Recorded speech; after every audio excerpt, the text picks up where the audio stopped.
Days of Our Lives preview video for the week of September 15 reveals that Brady Black will push for the maximum sentence for Kristen DiMera while Xander Kyriakis saves Philip Kyriakis from choking. Duol's weekly promo kicks off with Xander in anger management therapy as he tells Marlena Evans about lying, cheating, and scheming setting him off. While Marlena quizzes Xander about who's done that, Gabby Hernandez will deliver good news to Tony DiMera now that she's planted a bug in Xander's office. Tony will urge Gabby not to keep him in suspense and will push for updates on anything she might have learned so far. Other days spoilers say Brady will remain stuck on the issue of whether Tate Black's baby was a boy or a girl, so he'll keep digging for answers. That'll leave Sophia Choi nervous, so she'll talk to Melinda Trask about her blunder and seek more help burying the Tesoro truth. Over with Julie Williams, she'll be thrilled when Jack Devereaux and Jennifer Horton Devereaux come home for J.J. Devereaux's birthday party. It looks like Jack may even invite Gwen von Leuschner, but she'll ask why she would want to be in a house full of people who hate her. Jack will admit he doesn't hate Gwen, but repairing this relationship won't be an easy task. At Titan DiMera, Days spoilers say Xander will be alarmed when Philip Kyriakis starts choking out of the blue. Duel fans will see Xander leap into action and do the Heimlich maneuver to save Philip's life. Of course, it's possible this will be a fake-out since Philip will put Xander to the test in the coming episodes. There's a chance Philip will just want to see if Xander is willing to come to his rescue. Next, the judge will ask if Kristen wants to amend her plea before they proceed with sentencing. Brady will also speak his mind when it comes to how long Kristen belongs behind bars. Give her the maximum sentence allowable by law, Brady tells the judge in Days' weekly preview video. Days of Our Lives spoilers reveal that according to Duel's fall preview info, there'll be a Salem blackout, lab experiments, college chaos, and more. Some exciting stuff is coming up, so let's talk about some major character developments and shocking story twists. For starters, Sophia Choi will have a crisis on her hands as Brady Black and Tate Black inch closer to uncovering the real baby story. Of course, Sophia will have to juggle that on top of her first semester at Salem U, where she'll attend with Tate, Holly Jonas, and Ari Horton. Days spoilers say Sophia will resort to some scheming that'll affect Tate and Holly's relationship. We'll also see Johnny DiMera get tangled up in the Salem U drama through his new role as an adjunct professor. In the meantime, Johnny and Chanel Dupree DiMera will be ready to move forward with their family plans, but some unexpected hurdles will land in their path. As for Xander Kyriakis and Sarah Horton Kyriakis, their love isn't going away anytime soon.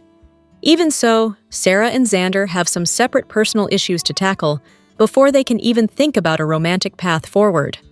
Other Days spoilers say some DiMera family mayhem is ahead. Chad DiMera will grow increasingly concerned about Kat Green's job working for E.J. DiMera, so that should bring conflict with his brother. Since Kat is investigating E.J., her search for answers could lead her to some strange lab experiments that her boss is conducting. E.J. is definitely hiding some things in a private lab that he doesn't want the public to know about. Plus, Tony DiMera will score some leverage on Xander and Philip Kyriakis, but new problems could provide a distraction.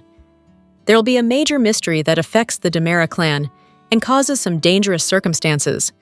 Marlena Evans' mysterious illness will lead to trouble as well, so there'll be more Queen of the Night clues. Will this tie in with the return of Stefano DiMera in some tricky way? As for Stephanie Johnson, she'll face a familiar face and get a reminder of some unpleasant romantic history. This may involve the return of Jeremy Horton, who'll most likely be played by Michael Rourke this time around. Next, Rachel Black's behavior will spiral out of control due to Kristen DiMera's prison ordeal and the traumatic memories threatening to bubble up.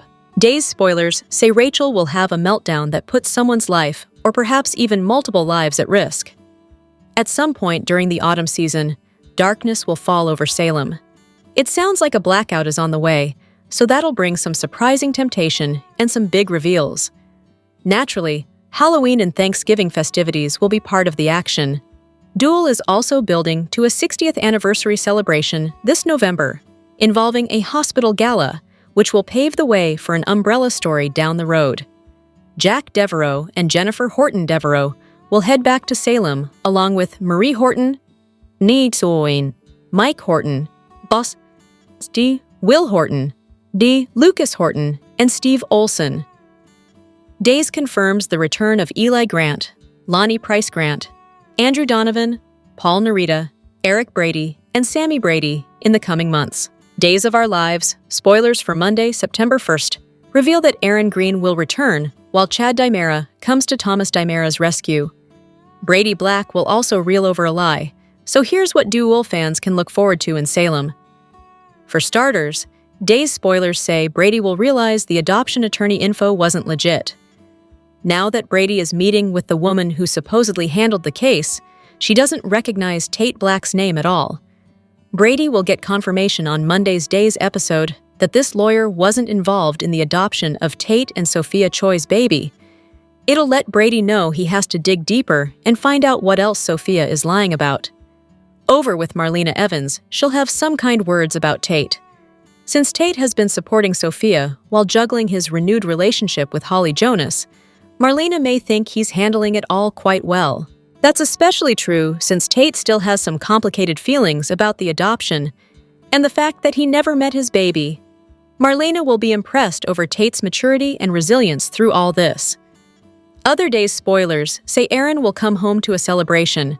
Kat Green and Felicity Green will be there to give Aaron a warm welcome as he presumably prepares for his first semester at Salem U. While Aaron returns to the canvas, Chad will be busy dealing with a kid crisis across town. Thomas will get upset over something and need his dad's comfort, so Chad will come to his son's rescue.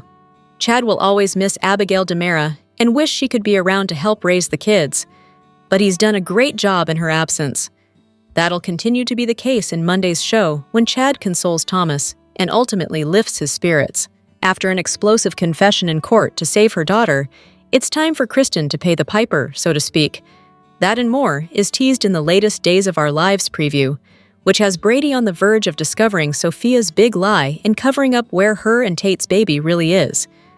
Plus, a homecoming and a family reunion don't unfold as one might expect. For someone who has taken a leave of absence from her practice, Marlena seems to be just as busy as ever. Xander pays the doctor a visit to try and get to the root of his anger issues. Marlena had better clear out a lot of time in her schedule for this one. Gabby and Tony, who we still aren't sure isn't Andre, continue to scheme to take Dimera back from the Kyriakis clan, and Gabby reveals the next step in her plan, a pen with a bug in it. ISA material Gabby isn't! Last week, Brady had tracked down the family lawyer Sophia had supposedly used for the adoption of her child, and now he's close to getting answers. Meanwhile, Sophia turns to Melinda in a panic after her latest blunder, calling the baby a he. It's a Horton Devereaux reunion when Jack and Jennifer return to town, and as Julie rejoices, she might want to prepare herself for what's next. Jack and Gwen run into one another, and he has a surprising reaction to seeing his estranged daughter. Speaking of surprising reactions, guess who comes to Philip's aid when he begins to choke on something? His dear brother Xander. Finally, it's time for Kristen's sentencing, and she's asked if she wants to amend her plea. Given Johnny was going to be found not guilty, will she change her tune? Or will she go to prison, knowing that if she changes her story, it will increase the likelihood Rachel will remember as more questions are asked? At the hospital, Kat speaks with Kayla, hoping she can use her as a reference as she's applying for a job in the cafeteria. Kayla agrees, though thinks she's overqualified and should look elsewhere for work. Kat claims she wants to be here so she can watch out for her sister. EJ arrives, and Kat watches an uncomfortable interaction between him and Kayla. EJ was hoping to find out when his office would be ready, and the doctor tells him tomorrow. He walks off, and Kat follows him. At The Spectator, Leo complains to Chad about all the time wasted on the trial, and he never got his moment to shine and reveal the verdict, all thanks to his twisted sister. He's at least relieved to be home and back to work. Chad asks Leo if he can cover Kristen's sentencing. Leo's not about to miss that show for the world. Leo admits he found Kristen's confession a little too convenient. For her to come forward out of guilt isn't like the Dimera, who isn't exactly known for her ethics. Chad asks why she'd confess if she didn't do the crime and would willingly be separated from her daughter. At the DiMera mansion, Gwen tells EJ that she's surprised Kristen confessed to shooting him, as it's not like her to sacrifice her freedom for someone else. Plus, there is the fact that Leo revealed the jury was going to find Johnny not guilty, so her confession was pointless. She feels for poor Rachel, having to grow up without her mother. Chad heads to the hospital to have Kayla sign some forms for the kids' school checkups. They chat about his bout with strep and being quarantined with Kat, and he flashes back to their kiss. Kayla then vents to Chad about his brother, and she doesn't understand why he bought this hospital, as it can't be for the Versatex drug, which won't be out of trials for years. Chad says he can nose around for her, but EJ plays his cards close to his chest. In Horton Square, Kat corners EJ and, having overheard his conversation with Kayla, asks if he'd consider hiring her as his assistant. EJ can't because he thinks Chad would disapprove of them working together. Kat says Chad will come around, and she needs a job. He asks for a resume, and impressed by the one she hands him, he offers her the job starting tomorrow. She thanks him and calls him boss. He devishly says he likes that. EJ walks off, and Kat calls Rafe with good news. Not only did she secure a job at the hospital, but she will also be working for EJ. Tate returns home and talks with his dad about Rachel, who has been sad lately, given the turn of events. The young man suggests he doesn't have to live at the dorms if his family needs him, but Brady wants him to have the full college experience. Tate has to get ready for work and reveals to his father that Sophia's working at the pub too. Brady knows things are tense between them because of the baby, but Tate thinks she just wants to move on with her life. Holly heads into the Brady pub and confronts Sophia, and has issues with her working there, which she thinks is only to be close to Tate. Holly makes it clear she won't let Sophia come between her and Tate again. Tate soon arrives and asks what Holly's doing here. She claims she came to wish him luck on his first day, which he thinks is sweet. Tate goes to clock in, but before he does, Holly pulls him into a kiss while giving Sophia the stink eye. Tate later brings Holly a shake, and as they chat, Sophia interrupts, needing his help bussing tables. Tate gets back to work, and Sophia and Holly give one another snarky looks. Later, Holly asks if they have signed up for classes, as she's waitlisted on one and needs a backup. Tate says she should take the film class he's in, and surprise, Sophia's taking it too. The instructor has quit, so they are waiting to find out who the new professor will be. Tate says if Holly signs up, they'll all be in it together. Brady heads to Steve's office to see if he has any information on the adoption. Steve doesn't yet, and says it might help if they could narrow it down to which hospital Sophia gave birth in. Brady doesn't know, but he has a photo of the adoptive parents.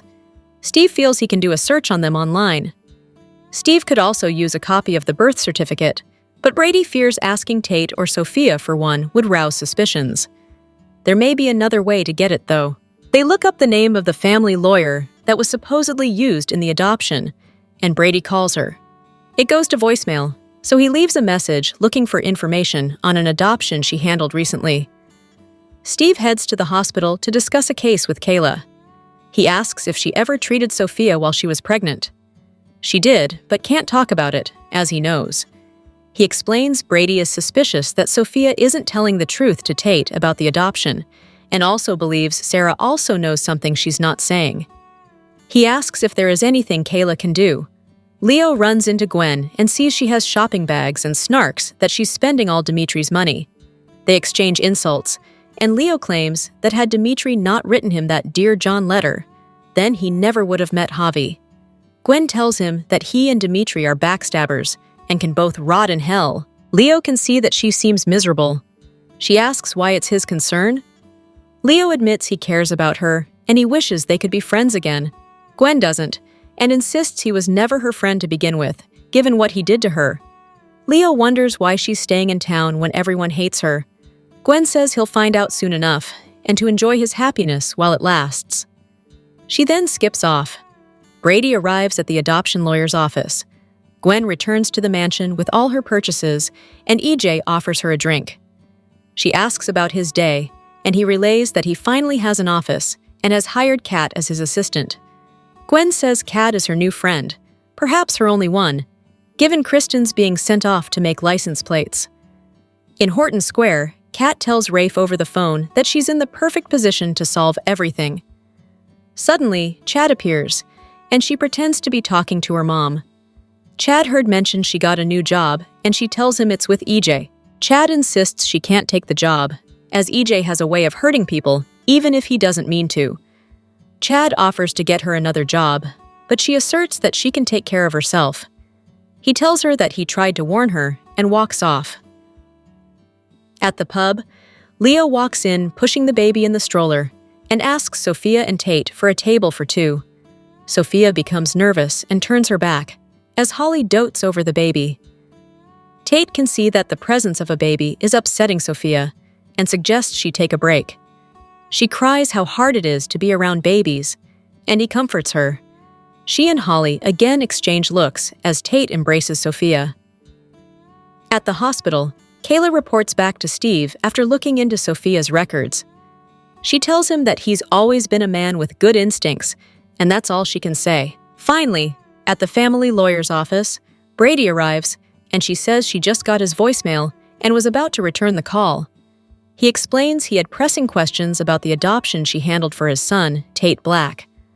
Puzzled, the lawyer asks, "Who?" Days of Our Lives spoilers hint there are many exciting moments ahead for the Peacock soap as it gears up for some fall bombshells, along with a major milestone, 60 years of trials and tribulations in Salem. Head writers Jean Marie Ford and Paula Quickly recently talked to TV Insider about what fans can expect in the weeks and months ahead. In the interview, the co-head writers note they are pulling out all the stops for their 60th anniversary celebrations.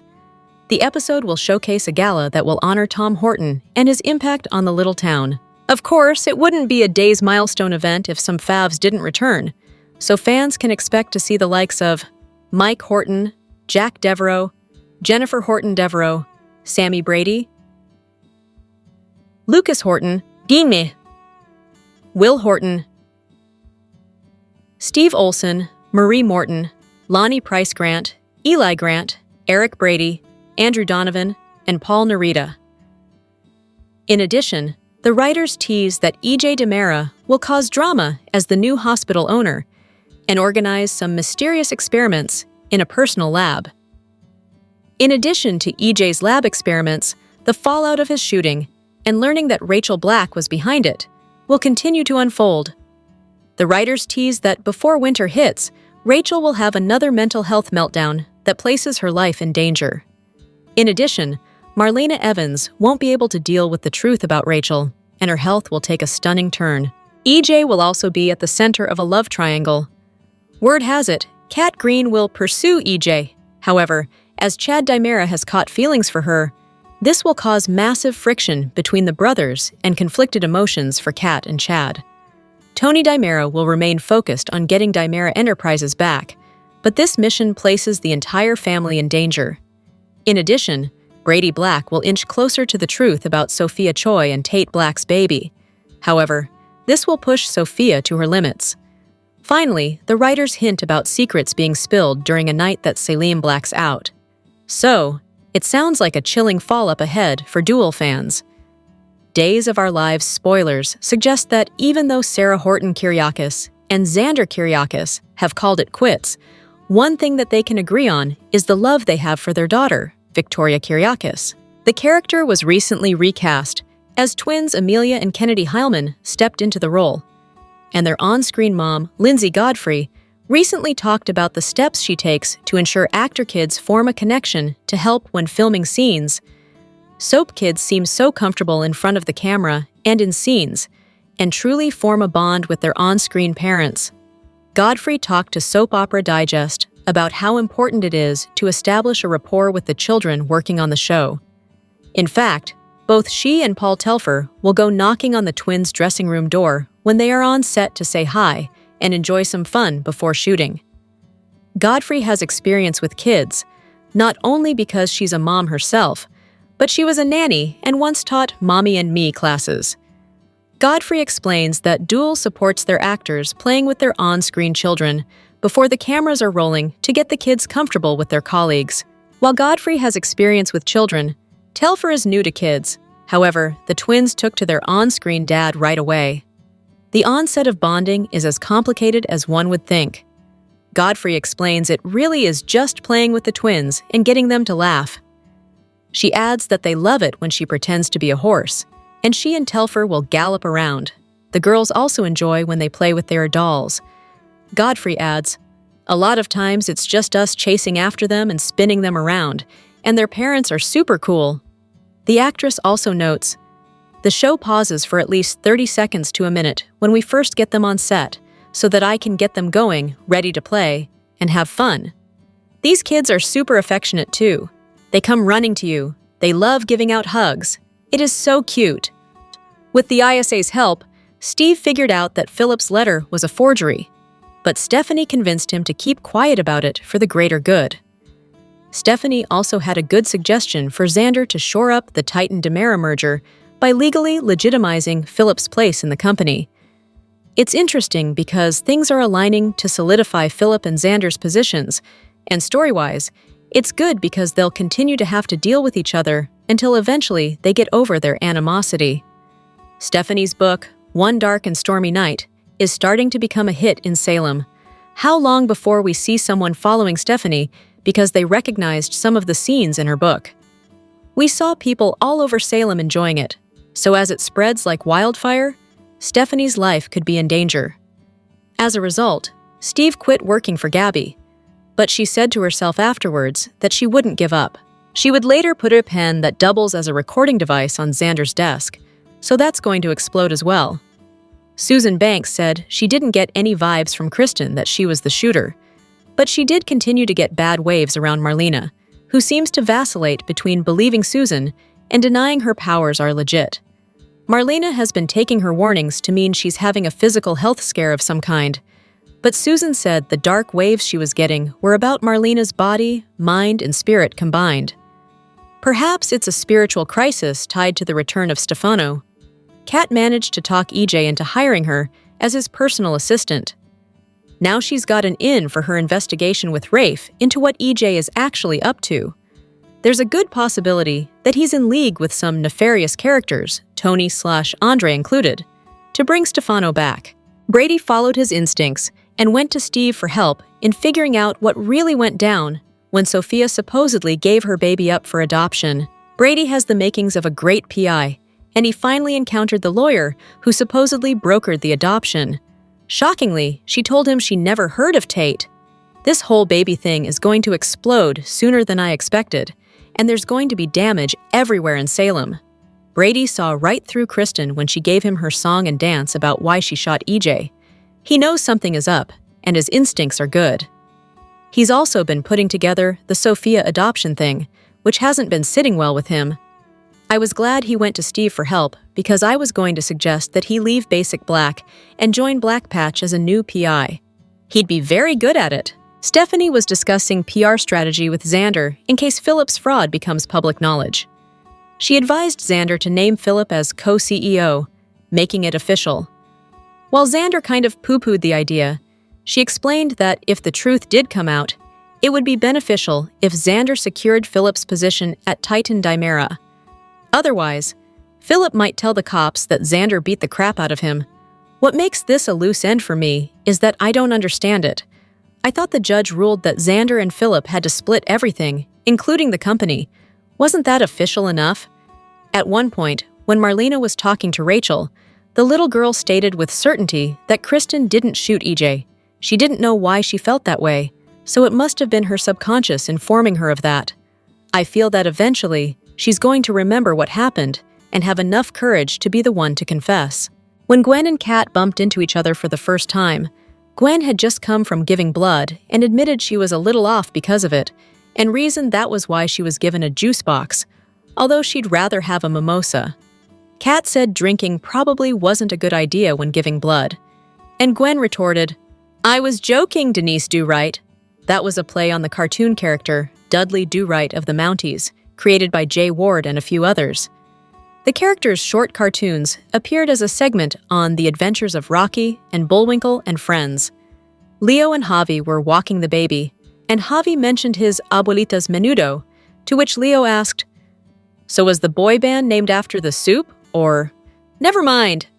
Menudo was a Puerto Rican boy band from the 1980s, and the most famous member was former General Hospital star Ricky Martin. Leo then said, "Ah, I am so glad to be out of that musty jury room, away from my Chatty Cathy roommate, Adam." Chatty Cathy was a doll introduced in 1960 by Mattel that could say different pre-recorded phrases when you pulled the string on its back. It has come to mean someone who's extremely talkative. After encountering Gwen, Javi asked Leo if all of their encounters with her were going to be as abrasive as the one they had. Leo said it would happen until she found a new target for her wrath, to which Javi responded, "Or someone drops a house on her." Leo then gasps and says, "Wicked!" Of course, in The Wizard of Oz, the Wicked Witch of the East was killed when Dorothy's house landed on her. Alex explained to Stephanie that he was walking around her apartment in only a towel when Jada showed up. He said he accidentally put on a show for Jada, and Steph asked, "How much of a show?" Alex responded, PG-13. In 1984, after public outcries because movies like Gremlins and Indiana Jones and the Temple of Doom had lots of violence, the MPAA created the PG-13 rating, which would sit between the PG and R ratings. The first film to be released with the PG-13 rating was Red Dawn. Philip tells Belle, "I'm like Sisyphus, being punished for all my trickery and forced to push the rock up the hill, only to have it roll back down." In Greek mythology, the king of Corinth, Sisyphus, was punished for his deceit and condemned to rolling a huge boulder up a steep hill, only to have it roll back down every time he got close to the top. The myth serves as a cautionary tale and represents the futility of endless, pointless tasks. When Marlena impersonated Dracula, Sarah asked, "And did Dracula and Lestat make an appearance too?" Dracula needs no explanation here, but some folks might not know that Lestat was the main vampire in Anne Rice's trilogy of novels that started with Interview with the Vampire. Lestat was played by Tom Cruise in the 1994 film adaptation of the novel. Marlena came back with, "Well, the bloodsuckers of literature have been conspicuously absent." There were actually quite a few more references in Friday's episode, so if you caught any, throw them in the comments below. Outside of Johnny and Chanel's apartment, Susan Banks started to convulse, and some kind of negative energy just seemed to wash over her. This was never stated, but that was the implication I got. She's on to something, and I think it's all tied in to the return of Stefano. Gwen overheard Leo tell Javi that the jury was going to vote Johnny not guilty. She thanked them for the tidbit, and when Leo said they were having a private conversation, she remarked, "Well then, you shouldn't be having it in public, should you? I've been saying this to soap characters for decades." That seemed like something very meta to say on a soap. She later tells Chad about it and remarks, "Well, it's not my fault that people keep talking where I can hear them," again hitting the point home. Xander was talking to baby Victoria and told her he didn't want to go into the office. "Everyone there thinks I should be nicer to your Uncle Philip," he said, continuing, "but I don't think that cheating, lying, and swindling should be rewarded with kindness. What do you think?" Gabi told Javi that her latest assistant quit, and Javi asked, "Another one? How many assistants have you gone through since I quit?" A flabbergasted Gabi retorted, "Is it my fault that no one lives up to the standards that you set when you were my assistant?" She then asked if he would consider returning to the position, and his response was, "Yeah, no, a world of no." Belle told Philip that EJ accused her of being the shooter. Philip scoffed at that, saying it was ridiculous because she could never do something like that. Belle responded, "Part of me wonders if we'd all be happier if I'd had the guts to off that son of a bitch." Marlena and Sarah were talking, and Sarah had an idea for a test to do on Marlena, but figured she didn't want to have any more blood taken. Marlena stated, "Especially after Susan's latest warning." When Sarah asked what the warning was, Marlena did a horrible Bela Lugosi as Dracula impersonation and said, "They are coming to suck your blood." Sarah talked Marlena into getting another blood test and added, "Just in case you are a vampire, I will bring along a crucifix and some garlic." Philip and Belle decided to play hooky and hang out. Belle said it reminded her of the time he talked her into cutting class in high school. Philip didn't remember at first, and when it all came back to him, He had a hilarious physical reaction. When Kristen confessed to shooting EJ in court, she should have led with, "I shot EJ by accident," or "I accidentally shot EJ." That would have lessened the impact on Rachel and may have made the court consider some leniency. The awful irony of Kristen confessing just before the jury was about to exonerate Johnny reminded me of the ending to the movie version of Stephen King's The Mist. I won't give it away because I think you should see it, but something major happens in a similar way that has an ironic twist. There was a cool spy moment when Steve explained to Stephanie that the ISA examined Philip's letter and used gas chromatography to study the ink. They learned that the ink used to write that letter wasn't commercially available until January of last year. Thus, Victor couldn't have written it. That's some pretty cool spy work. How did Alex never hear of pigs in a blanket? Sausage wrapped in a pancake. I thought that was common everywhere. Although Steph remarked that he was more of a protein shake kind of guy. As Steve munched on them, Kayla explained what it was, and Alex looked intrigued, so Steph said, "Maybe for you, Uncle Roman could name it Alex in a toga." They all had a good laugh at Alex's former toga mishap. Kayla told Stephanie, "Just remember that there's no shame in reversing course if EJ makes you do anything that's crazy like, oh, I don't know, like maybe cloning the hospital staff so that we work 2 shifts at once." Stephanie responded, "I promise that I will run the other way at the first sign of Dr. Rolfe." Funny that they would mention cloning with Stefano's return around the corner.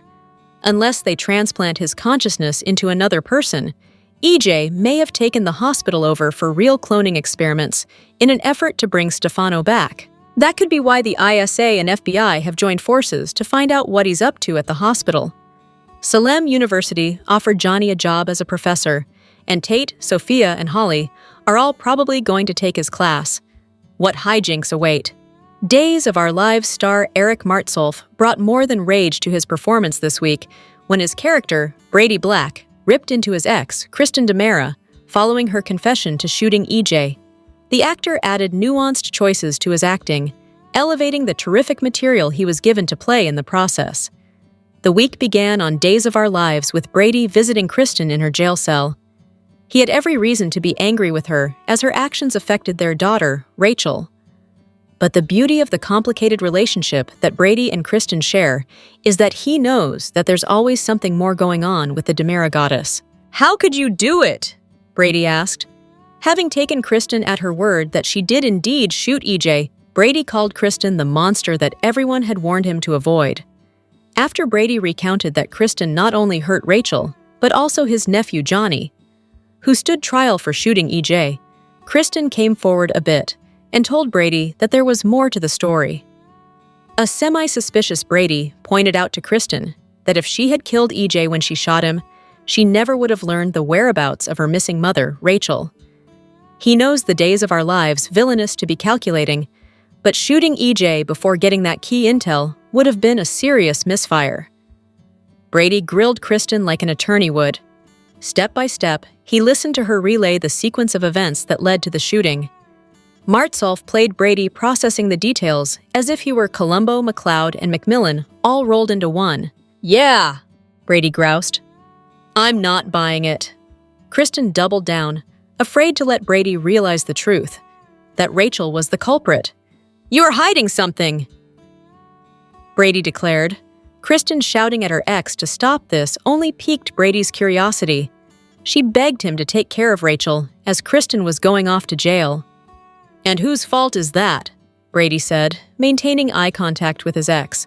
He didn't really punch that line with a question mark, but more with a knowing tone that he believed she was not the guilty party. Brady's just not sure why as of yet. Frustrated that Kristen might not be confiding in him, the Days of Our Lives hero changed tactics and went straight to anger, blasting his ex for her actions. "You're a terrible parent, and you're not seeing our daughter ever again," he blasted. Brady was done trying to get to the root of what had truly happened. For now, Brady returned home, knowing he had to comfort Rachel now that Marlena had let her know that her mom had confessed to shooting EJ. Brady knows that you can't lie to a smart kid like Rachel, so he focused on the truth of the situation, commenting on Kristen's strength. "We don't know that," Brady responded, as upbeat as he could be when Rachel asked if her mother was going away for a long time. Next, Brady did what dads do better than anything. He hugged his little girl. Later in the week, Brady, keeping his detective cap on, focused his mind on another subject, the grandchild he has, fathered by his son, Tate. Brady recalled Sophia referring to the baby as a he, not a she. He also noted that Sarah seemed both uncomfortable and surprised to learn that Tate's baby was a girl.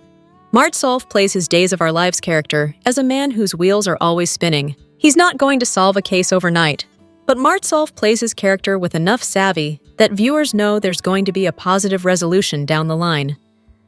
The writers gave Martsolf an emotional beat to play as John's son when he met with Steve to talk about Sophia. Brady spied a desk toy, known as Newton's Cradle, that belonged to John. Steve asked Brady if he'd like it, and we watched John's son decide to leave it be. "I like that it's here, in the office," Brady softly said.